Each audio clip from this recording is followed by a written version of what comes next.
नमस्कार, मैं करिश्मा मानी आप सभी दर्शकों का इनक्रेडिबल न्यूज़ में हार्दिक स्वागत करती हूँ। बजट जब भी आता है तब एक सवाल जनरली आता है कि मिडिल क्लास लोगों को इस बजट से क्या फ़ायदा है, क्योंकि सरकार ने आपने अभी जितना भी बजट बोला है उसमें इंडस्ट्रीज़ में ज़्यादा इन्वेस्ट करती है, लेकिन मिडिल क्लास लोगों को बजट से क्या? मिडिल क्लास को देखो, ये कॉलेज बन रही है, इसमें कौन पढ़ाई करेगा?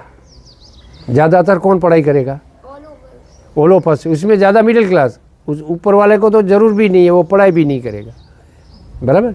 वो मिडिल क्लास है। मिडिल क्लास का बच्चा पढ़ेगा, अच्छा बच्चा इधर पढ़ेगा तो बच्चे को मिडिल क्लास को कम खर्चा लगेगा, तो कम खर्चे में उसका बच्चा पढ़ लेगा। समझो कि डिप्लोमा करना है, कोई बच्चा अहमदाबाद जाके पढ़ाई करेगा तो उसका गाइडेंस को ज़्यादा खर्चा आएगा। कोई बच्चा अंजार का बच्चा है और अंजार में डिप्लोमा करेगा तो एग्रीकल्चर में जाएगा बच्चा, तो मिडिल क्लास को ये फ़ायदा हो गया।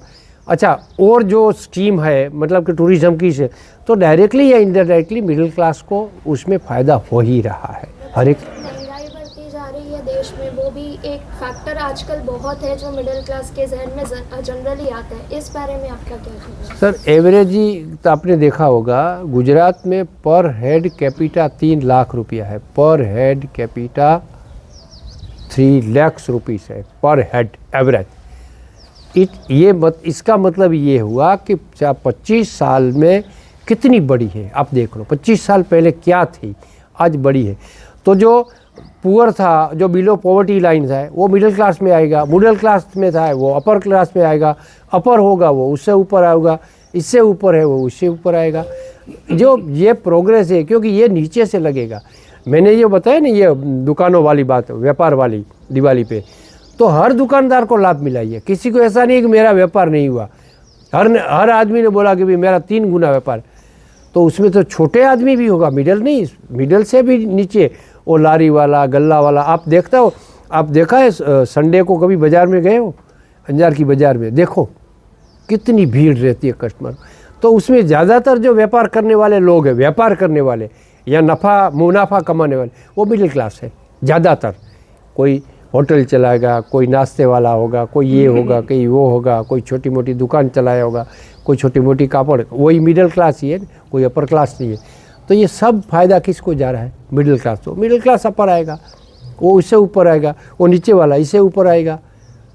तो इस तरह से टूरिज़्म के हिसाब से आप देखो, अंजार में RTO कचहरी शुरू हुई तो उसमें से कम 100-200 लोगों को तो डायरेक्ट बेनिफिट मिलेगा। इनडायरेक्ट तो कई लोगों को मिलता है, वो सभी मिडिल क्लास है। सर, स्कॉलरशिप स्कीम्स की बात करें, सरकार ने कुछ इस वर्ष स्कॉलरशिप स्कीम्स में कोई चेंजेस या क्या? क्योंकि सर जनरली जो कैटेगरीज है स्कॉलरशिप की, general class is not benefited for the scholarship schemes. What you want to say with that? नहीं, उसमें देखो SC वर्ग क्लास के बच्चे हैं, उसके लिए आय लिमिट थी 2.5 लाख रुपया। ये बजट में गवर्नमेंट में उसको एक्सटेंड करके 6 लाख कर दिया SC के, जिस बच्चे के लाभ लेने के लिए। बाकी की चीज़ों में भी ऐसा है कि क्रेमी लेयर में है, तो आप देख लो कि भाई क्रेमी लेयर वो मिडिल क्लास ही है ज़्यादा, नॉन क्रेमी लेयर वो मिडिल क्लास ही है, उसको दिया। उसका शिष्यवृत्ति का लाभ दिया। उसको फॉरेन जाना है तो उसके लिए भी सरकार ने प्रावधान किया है, बच्चे को 15 लाख रुपया उसको ऋण मिलता है कि भाई इसके हिसाब से आधार पे वो फॉरेन जा सके और अपनी पढ़ाई पूरी कर सके और फिर रीपेमेंट कर सके।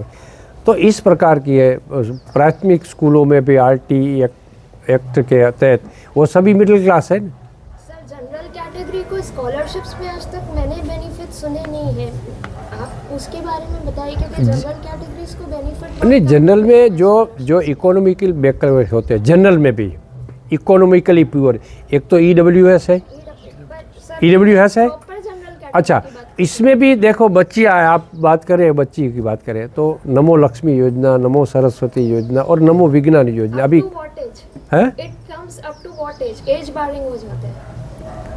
इट इज एज बेयरिंग नहीं, एज बेयरिंग वो जो पढ़ाई करते हैं उसको एज लिमिट आती है सर, उसमें इतनी एज तक लगभग उन स्कॉलरशिप योजनाओं में शायद उनको लाभ मिलता होगा फॉरएवर। नहीं, जो पढ़ाई करते हैं उसमें एज नहीं है, उसमें स्टैंडर्ड है कि भाई कौन से स्टैंडर्ड में, 8th में है, 9th से 12th तक देते हैं, ठीक है। तो 9th में जो पढ़ती है बच्ची उसको इतना मिलता है, फिर 10th में आती है तो उसको मिलता है, 11th में आती है तो इतना मिलता है, 12th में आती है तो इतना मिलता है। इसके बाद जो साइंस में बच्चे पढ़ते हैं हमारे यहाँ साइंस का अप्रोच थोड़ा कम है, तो उसको बढ़ावा देने के लिए वो साइंस का भी अभी बाद मतलब 12th के बाद उसको भी शिष्यवृत्ति दे रही है। बच्चों को तो हर लेवल पे फ्री है, पास भी फ्री है, सब फ्री है।